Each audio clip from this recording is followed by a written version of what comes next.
আসসালামু আলাইকুম ওয়া রাহমাতুল্লাহ।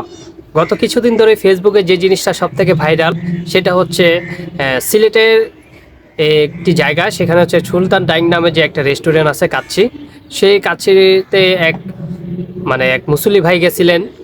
সেখানে উনি হয়তো কাচ্চি খাবেন কিংবা খাওয়া দাওয়া করতে, তো সেখানে গিয়ে উনি যেই একটা আহ, সমস্যার সম্মুখীন হয়েছেন, সেখানে গিয়ে উনি দেখতেছেন যে পেপসি, কোকা কোলা এগুলো আছে, তারপরে পানি আছে, এগুলো হলো কিনলে সবই হলো ইসরায়েলের পণ্য।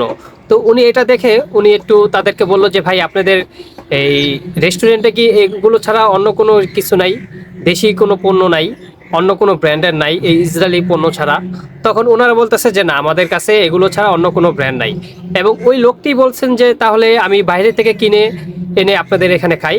তখন ওই রেস্টুরেন্টে যারা ছিলেন তারা নাকি বলেছেন যে না, আমাদের এখানে বাইরে কোনো কিছু অ্যালাউ না। তখন ওই লোকটা বললো তাহলে আপনারা তাহলে অন্য কোনো কোম্পানির ড্রিঙ্কস কিংবা পানি আমাকে এনে দেন। আমি তখন ওই লোকগুলো যে রেস্টুরেন্টের যে কর্মচারী ছিলেন ওনারা বলেছেন যে আমাদের এখানে এগুলো ছাড়া অন্য কিছু অ্যালাউ করি না, আমাদের এখানে খেতে হলে এগুলো দিয়েই আপনাদের খেতে হবে। একবার চিন্তা করছেন, বাংলাদেশ, তারপরে সিলেটের মাটি, সেখানে হচ্ছে পীর আউলিয়ার একটা ঘাঁটি। সিলেটের মাটি কিন্তু পীর আউলিয়াদের ঘাঁটি। সেইখানে বসে এই সুলতান ডাইনের যে রেস্টুরেন্ট কর্মচারীগুলো আছে, এই অমানুষগুলো সেই লোকটাকে বলতেছে যে আমরা ইসরায়েলি পণ্য ছাড়া অন্য কোনো পণ্য এখানে অ্যালাউ করি না, এগুলাই খেতে হবে আপনাদের, যদি খান তাহলে এগুলো খান, আর না হলে চলে যান। তো বিশেষ করে এই জিনিসটা কিন্তু ফেসবুকে অনেক পরিমাণ ভাইরাল হয়েছে। এক পর্যায়ে আমি দেখলাম সুলতান ডাইনের সেই রেস্টুরেন্টেই ওনাদের যে ফেসবুক পেজ আছে, এই আপনারা দেখেন, এই যে ওনারা নিজেই কমেন্ট করছে যে দেখেন, আমাদের এইখানে আমরা কোনো ইসরায়েলি পণ্য রাখি না, আমরা এগুলো সম্পূর্ণ নিষিদ্ধ করে দিছি। যে একবার চিন্তা করছেন যে প্রতিবাদ যখন হয়েছে, শয়তানও কিন্তু লাইনে আইছে। এর আগে বলছিল যে আমরা ইসরায়েলি এগুলো ছাড়া কোনো কিছু রাখি না, অন্য কোনো কিছু আমাদের এখানে অ্যালাউ নাই।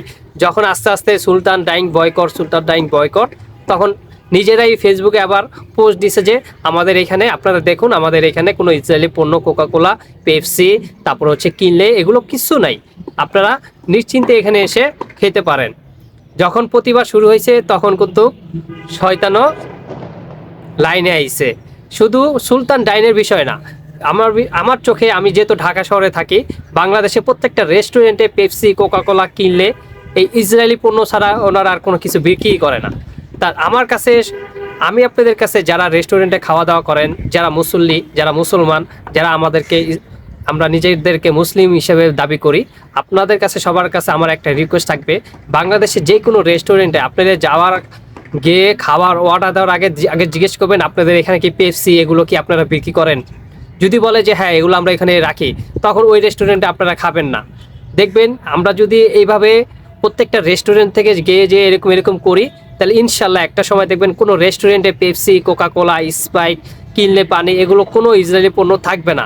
এটা ইনশাল্লাহ এই সিলেটের এই সুলতান ডাইন দিয়েই কিন্তু প্রমাণ হয়েছে। সবাই যখন বয়কট শুরু করা দিচ্ছে, তখন কিন্তু ওরা নিজেরাই লাইনে আসছে। এই বিশেষ করে বাংলাদেশের যতগুলো রেস্টুরেন্ট আছে, আমরা যারা খেতে যাই, আপনারা যারা খেতে যান, আপনাদের কাছে একটা দাবি থাকবে। আমি একটা মুসলমান হিসেবে আপনাদের কাছে দাবি রাখতেছি, আপনারা খাবার অর্ডার দেওয়ার আগে তাদের কাছে জিজ্ঞেস করবেন আপনাদের কাছে কি এই কোকা কোলা, পেপসি এগুলো বাদে কি অন্য কোনো ব্র্যান্ডের খাবার আছে, পানি, কোল্ড ড্রিঙ্কস এগুলো আছে।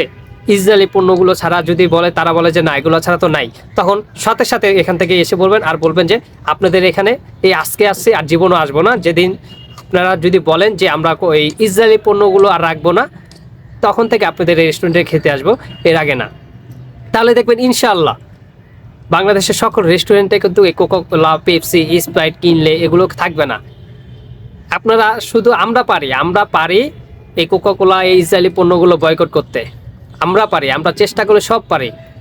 আপনাদের কাছে দাবি থাকবে, সবাই ভিডিওটা শেয়ার করে দিবেন, অনেক পরিমাণ শেয়ার করে দিবেন। আসসালামু আলাইকুম ওয়া রাহমাতুল্লাহ।